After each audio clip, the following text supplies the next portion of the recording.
Hello အားလုံးပဲမင်္ဂလာပါဒီနေ့မှာတော့ Gemini ကိုအသုံးပြုပြီးတော့ဒီသတင်းတွေကိုအဆက်မပြတ်ကိုပို့ပေးခိုင်းမှာပဲဖြစ်ပါတယ်ဆိုတော့ဒီ prompt လေးလိုအပ်တဲ့ prompt လေးကတော့တစ်ချောင်းနဲ့ပါဒီ prompt လေးထည့်ပေးထားရပြီပေါ့နော်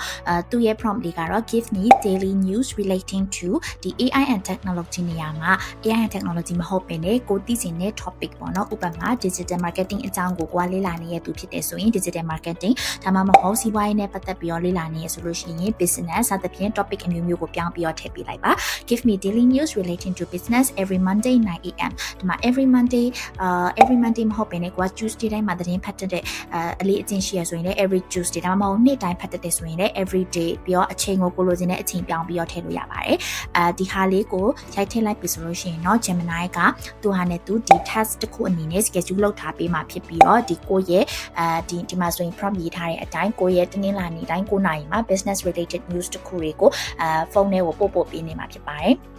ဘယ်လိုမျိုးလေး schedule ပေါ်လာမလဲဆိုရင်တော့ကိုယ့်ဖုန်းမှာ notification တက်ပြီးတော့ဒီလိုမျိုးဝင်ဖတ်လိုက်တဲ့အခါမှာ